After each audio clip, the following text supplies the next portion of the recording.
So this video got recommended to me, so let's watch it. Let's see what's up with it. Did streamers really ruin gaming, or are you Yes. just trash? In No, this they video, I'm going ruined to it. talk about gaming before streaming was popular, and gaming after streaming became popular, and by the end of this video, you'll have an answer. Yeah, gaming where you had fun and gaming where you try to metagame and be as good as you can so that everybody else gives you money or something, whatever they think is going to happen. On if streaming really ruined gaming or not. Now, a few months ago, I was actually scrolling through Twitter and I saw this tweet right here that says, dominating blue-collar workers in BattleBit. If you don't know what BattleBit is, well, it's basically like Battlefield and Roblox, Yep. and this is pretty much the whole clip.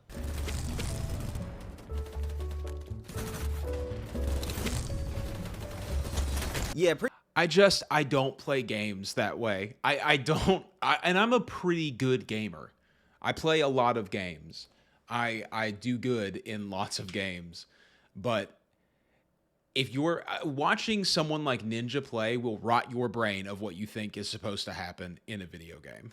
pretty much that guy is just straight up dominating people. Like that's pretty much it. And I saw a quote tweet that said, esports ruined casual gaming. Now I know Straight the whole up. title of this video is like something along the lines of how streamers ruined gaming, but I'm gonna put streamers and esports kind of in the same category. I say that because with streaming, you kind of got to either be good at a game or funny, and with esports, you got to be good at a game. So I'm gonna put them.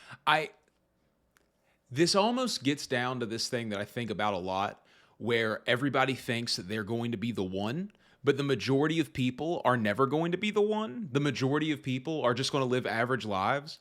And so you're out here stressing and pressuring yourself over nothing. And I get that having your own desire and deep thoughts and belief in yourself is important, but come on, just play a game. Just have fun. Why do you have to moonwalk in Dead by Daylight? Why do you have to do that? Both together because they're pretty similar, if The I do say sweat, so man, myself. the But to sweat. really understand this, we got to go all the way back to 2018, the Fortnite boom. Before Fortnite was this cringe Fortnite cash was grab good once that upon a pretty much time. just preyed on little kids for money. It was a game that nobody truly knew how to play, and everyone had fun with it. That was I mean, back totally in the way it used to 2018, be. every single human being was talking about. You didn't even build. You never built. That's why I know build is so popular, is because back then you didn't even build, and that's how we all really grew up playing it. And then you started seeing people do the like click around and try to get everything in their build mode, and that man, the second you shoot at somebody now, they just start putting up a fortress in the blink of an eye, and then they're gone before you even try to get in that fortress. Fortnite. I mean, back then you had Fortnite meme pages. Every single human being It was was the hugest posting their game. wins. It was the People World of were doing Warcraft of emotes 2014. IRL. Fortnite move. Oh, do it again, do it again, do it again. This kid's hurting himself to do Fortnite this. move. I mean, that's how we got the infamous ninja clip. Everyone wants to get it. Come on, baby. Show me what you got. Nobody dancing. Look at just how did he get roped into doing this? I would have never. Don't ever over assume how popular you are. No one just moves. I want to see some movement. I'm not seeing enough movement. I'm not seeing enough movement because nobody wants to floss, dude. It's raining, bro. Look at him. And since Fortnite was so popular, one thing that also became popular because of Fortnite was streaming. Back then, Twitch was like Yeah. pretty niche, but I'd say that Fortnite made Twitch more mainstream. And you may be asking, I started streaming on Twitch in, oh man, 2016, 2017, I think was the first time I started streaming on Twitch, and I was streaming on an iMac, like an old busted out iMac that had just the face cam on the screen, and that's what I would use. And I played video games to people who usually had written the strategy guides on those video games. Playing Digimon World 1 with people who speedrun Digimon World, just because it was so niche to see someone playing that game that it would bring people in. why did people go to Twitch And not now YouTube? everybody's Well, the thing about streaming YouTube is on that Twitch. a lot of YouTube videos are edited, and some people, they may be good on YouTube, but it's like on Twitch. Twitch is live, Twitch is raw. Twitch is So a if whole you different lose, thing. Like, It's more people are gonna see you connection. lose, and if you win, people. It's more entertainment. You have to be here for the people. You can't just do something that might be boring in certain moments because you can't edit it down. are going to see you win. And that's why Twitch was so popular, because you could see high-level gameplay, gameplay in real time. To determine if somebody was truly good, all you had to do was just watch them on Twitch. And with Twitch becoming so popular, some streamers that a bunch of people were watching back then was people like Myth, Ninja, Dr. Lupo, Nick Merckx. The whole Ninja versus Myth argument was like the biggest topic in school. I remember I was back in when FaZe was the thing, man. In 10th grade, and we were arguing at lunch tables talking about if Myth or Ninja was better. I'm not gonna lie, back then I was team Myth. But with all those, I was much older than 10th grade when that was going on. Popular streamers and pro players being in the limelight, that made more people want to be a pro player / streamer. I mean, did y'all see how some of these Fortnite teams were getting down? Yeah. Bro, I'm telling you, if I had to crank a few 90s to be a freaking Fortnite pro back then, I probably would. And that's exactly where the downfall of gaming happened. So many kids nowadays see gaming as this method to becoming famous. It's that thing how in America all the children want to be YouTubers and streamers and influencers, and in China all of the kids want to be astronauts and doctors. And that's just because we've glamorized pop culture so much, and we've put these streamers in the limelight to such a degree, and we've seen that millions of dollars can be made off of it, that now everybody's playing every single match they queue up for as if there's a bag of money to be had at the end of it, and there's not. There's nothing that you're going to get for being sweaty as hell and camping a hook in Dead by Daylight. There's nothing you're going to get for being super elitist and selective in World of Warcraft. There's nothing that you're going to get at the end of an unranked league match where you're invading everyone's territories and jungles, and you're pushing super hard, and you're rolling around in a murder gang. You're not getting anything from it. Let people have fun in their games, man. Everyone started focusing on the money you can make from gaming rather than the fun from gaming. Fortnite used to be this game where you try to win by doing these creative strats like building a sky base, building a huge metal base, or maybe even camping in a bush. But then it turned into this I'm not even gonna lie, man. Some of my first Fortnite wins were me hiding in a bush until the very end and just getting lucky that the eye of the storm was on that bush. Or a waterfall, behind a waterfall. Oh, no one ever found you. Huge sweat fest when people saw that you could make abnormal amounts of money from. You know that a game. Let me show that clip again. But then it turned into. You know that a game has gotten toxic when someone has a camera on their keyboard and mouse. That's when you know we have a problem. It shouldn't be physically impressive to watch someone play a video game. That just, it sort of defeats the purpose of the game to me. This huge sweat fest when people saw that you could make abnormal amounts of money from this game. Back then, if you shot at a dude, they would probably start shooting at you back. Yes, they wouldn't just even build. straightforward. But now, if you shoot at somebody in Fortnite, no one would even take cover. People didn't even think that way.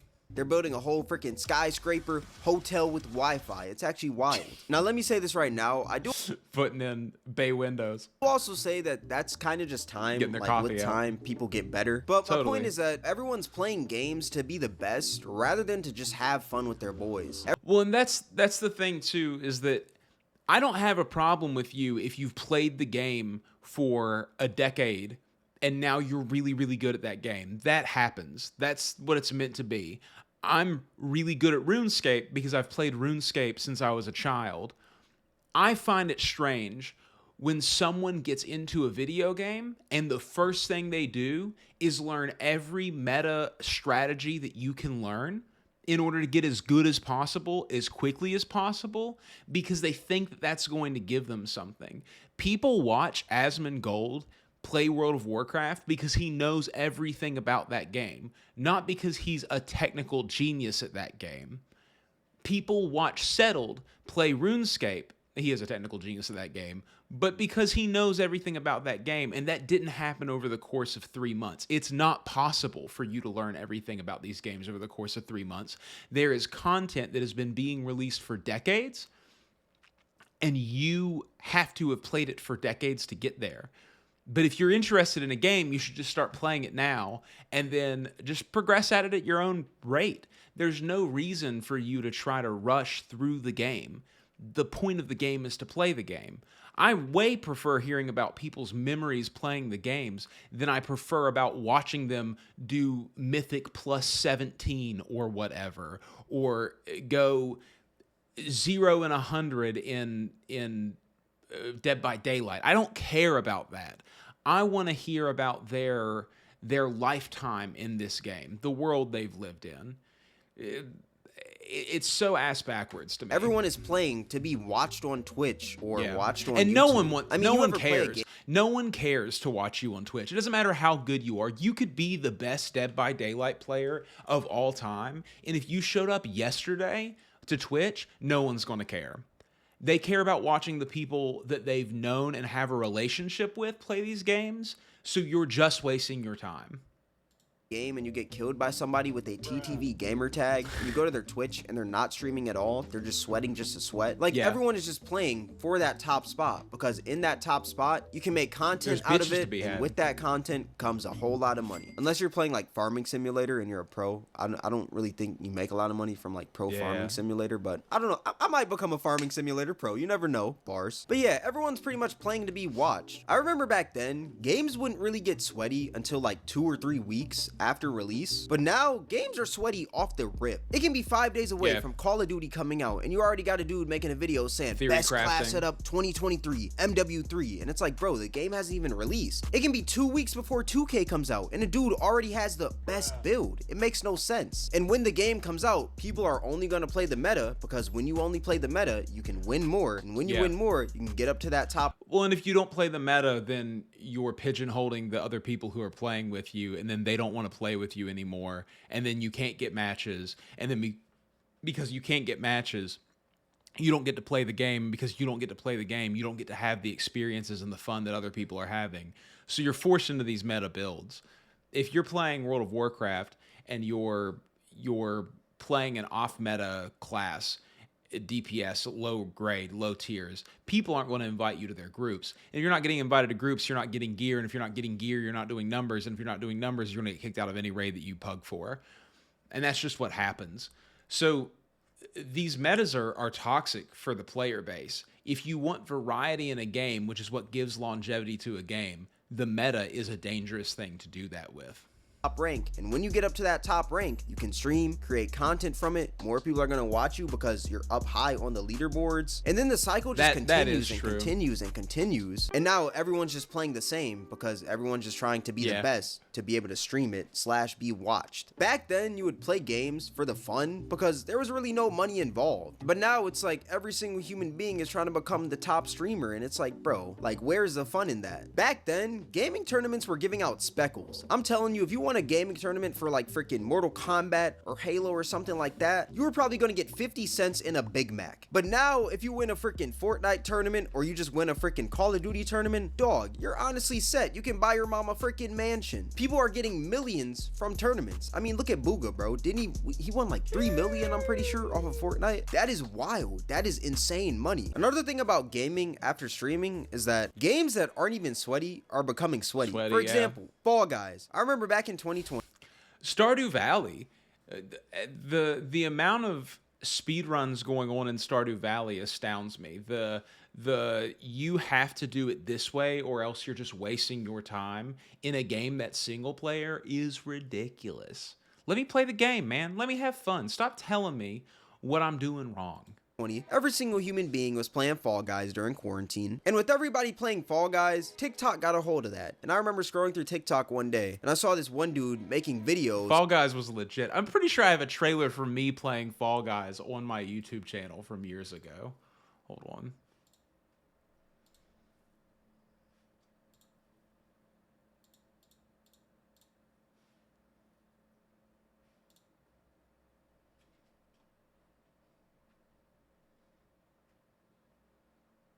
Did I get rid of it?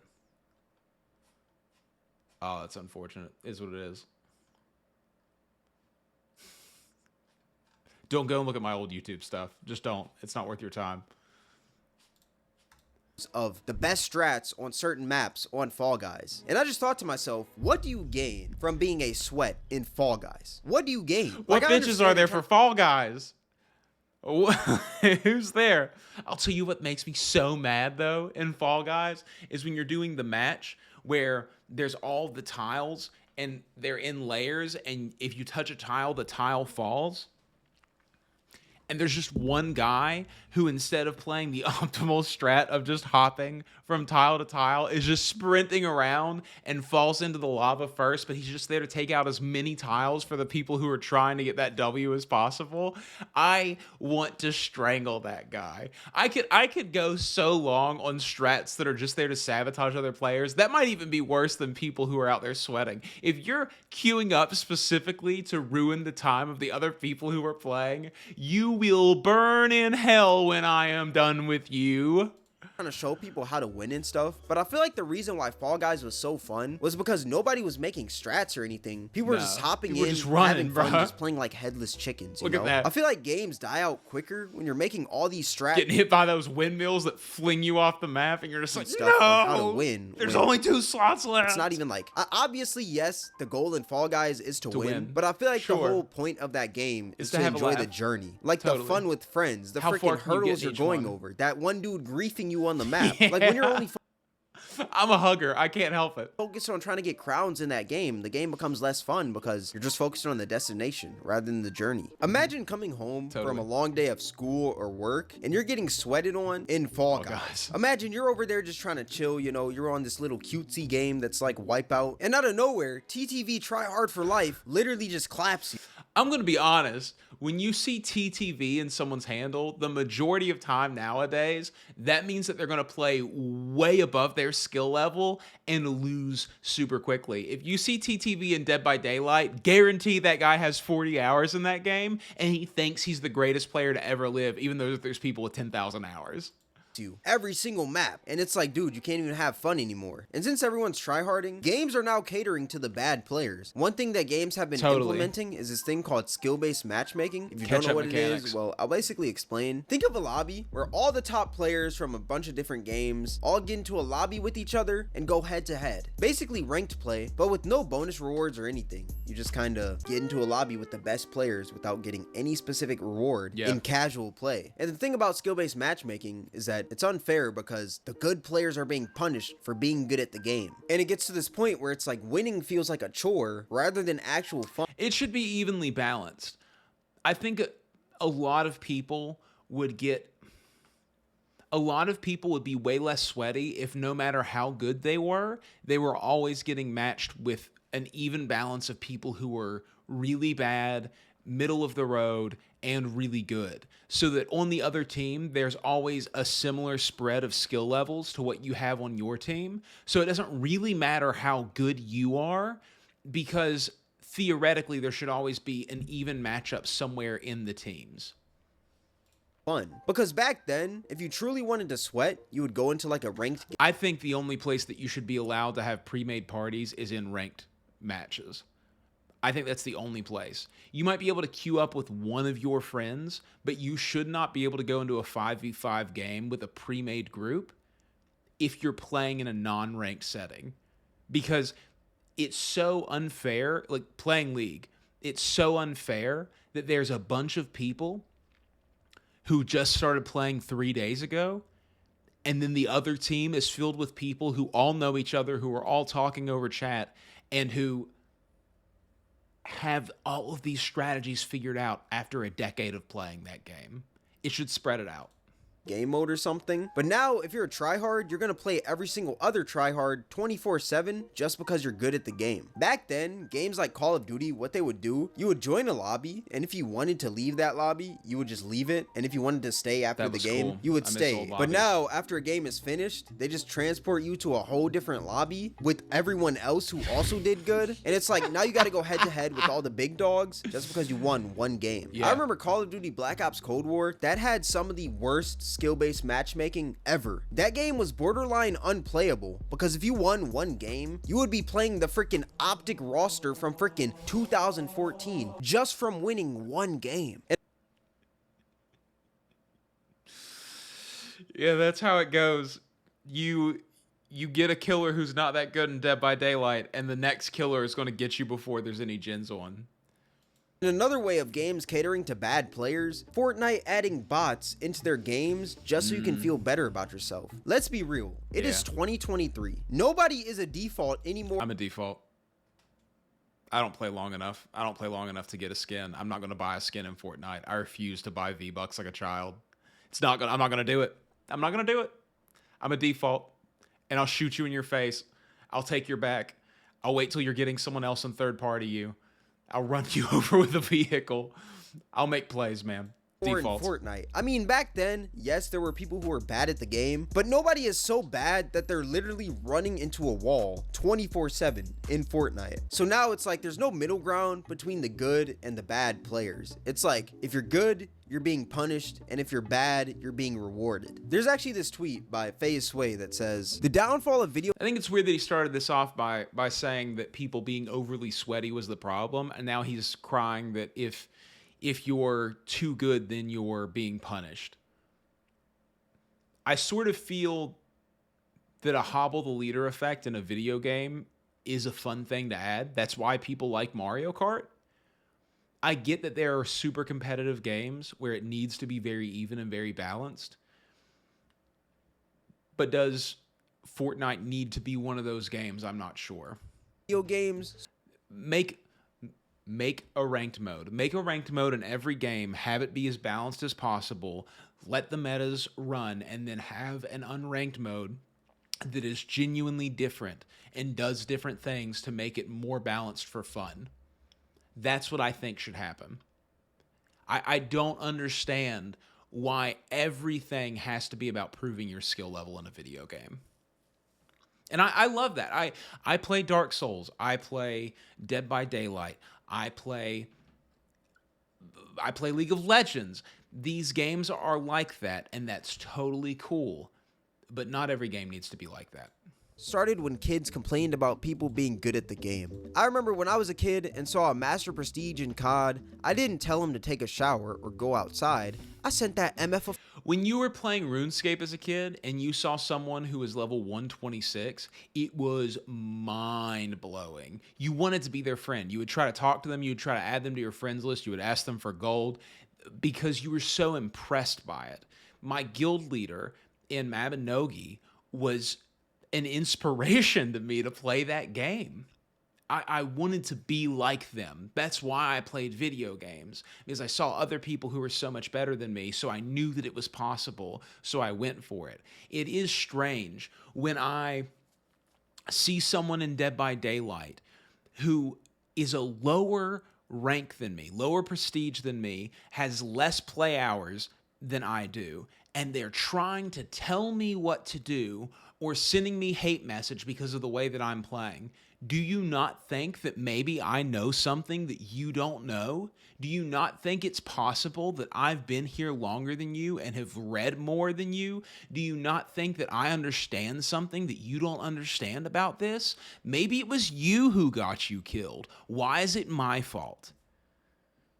a friend request, and that's facts. Sorry, Instead I live of on this actually game. putting in the work to be good, a lot of people just sit there and complain, and now games are kind of catering to them. But one game that I say that kind of bridged the middle ground between the really good players and the really bad players is Street Fighter 6. One thing that Street Fighter 6 did, they added something called modern controls and classic controls. Classic controls, basically you have to do more to push out a combo, and if you do that successfully, then that combo does more damage. But if you play modern controls, you only hit square or something, and it'll do a full combo, and those combos do less damage. So it kind of bridges the gap between good and bad players. But that's a whole fighting game. How can this be fixed in like games that are like FPS or something like that? In my honest opinion, I say that FPS games should just go back to like the regular lobbies, you know? Back then, you could... That's how you meet people. You meet people by playing match after match after match with people and seeing their names and having moments with those people. Getting your life saved by them, saving them in a moment. That's how you start to build a little bond. And then when you get back to the lobby and you're chatting with everyone, you say something along the lines of, "Hey man, that was sick. That 360 no scope you pulled off was legit. How did you do that, bro? Teach me, bro. Senpai, notice me." That kind of thing. That's how you made friends. And now that doesn't happen anymore. You queue up in a raid in World of Warcraft, and then you finish it and everyone immediately leaves without saying anything to you. You don't have any moments because the majority of people who are in that raid are just slamming through damage meters like you wouldn't believe, and you don't even have to try. So there's no way to prove yourself because the boss just melts away. And there's no way to meet anybody. It's not the way that it used to be. You don't see the same people all the time. You don't get to make friends. You don't get to have that communal aspect. And then you're just all by yourself trying to sweat it out because you feel like in the last match you got taken advantage of and now you want to have revenge. Join a lobby, scope out the lobby, see who's like the freaking best players and stuff. If they were a little too good for your level, you could leave if you wanted to. Like, I don't think that you should be transported into the freaking universe of the top 12 Call of Duty masters after you win one game. Those guys didn't deserve that music over top Into of the them. freaking I know they're probably universe of good, but these guys get the Halo music, really? The top 12 Call of Duty masters after you win one game. I feel like there should always be that option to stay if you want to stay or leave if you want to leave. There was nothing wrong with those lobbies back then. It's just like games just wanted to cater to the bad players, you know? So it's honestly just like gaming is just honestly a huge sweat fest. And that rounds back to like the ultimate question of this video. Did streamers really ruin gaming? In my honest opinion, yes. I 1000% believe that streamers in esports Gaming's not ruined. Gaming is incredible and it's better than it's ever been. And if you haven't gotten into gaming and you want to, you definitely should. Do streamers does everyone in the world need to be a streamer? No. Does everyone who plays a video game need to have other people watch them play that video game? No. But as long as there's giant monetary incentives at the top for those people, there will be people wanting to do it. And there has to be some kind of solve for that to make the game fun for everybody else still. Sports ruined gaming because there is no reason why people should be sweating at a game where you literally farm cabbages. How do you even sweat in Farming Simulator? How? Let me know in the comments. Do y'all American think Truck streamers Sim, / pro players ruin gaming? Or like, what's your guys' take on this whole situation? Let me know. But yeah, this is going to wrap up the video. If you guys made this far, I appreciate you. If you guys enjoyed this video, then I highly recommend you guys check out my most recent video where I talk about why everyone hates prank channels. But yeah, with all that being said, I want to watch that video too. But no, I totally agree with a lot of what he said. It's bizarre to see other people play like there's a bag of money at the end of a video game. When I was a kid and we were playing video games, there was no way to make a living off of playing video games. You would dream of that kind of thing, but you didn't think it was ever going to happen, so you played at your own pace. I was level 35 in MapleStory for 5 years, just barely able to grind my way up to 36, up to 37, up to 38. I wasn't figuring out every single how do I get to level 200 in 2 hours strategy and trying to implement it into my character. That's not what I was worried about. I was just trying to figure out where to get eggs from for Cook's Assistant. I didn't go online and Google it. I just walked around and found stuff, and that's what endeared me to these games. One of the reasons that I think that so many people seem boring when you watch their streams is because they don't have any kind of attachment to the game they're playing. Whatever game is popular, that's the game they're going to be playing, and they're going to try to sweat on it as hard as possible, but they don't have any kind of, oh my gosh, I remember the first time I went here. I remember the first time I ever played against this player. They don't have those moments because they're not paying attention to those moments. They're paying attention to how many kills they get. They're paying attention to how much damage they do. They're paying attention to how quickly they can get from level X to level Y. And that makes the video game less fun, not only for the other players, but for them. And then you feel like if you don't do those things, you're somehow lagging behind these sweats, and then you're pressured into doing that. And I just think that makes games less fun than ever. But it was a good video. This is from Cameron. If you're not subscribed to Cameron, you should go subscribe to Cameron. He makes good content. And yeah, give the video a like, guys. I appreciate everyone watching. Peace out.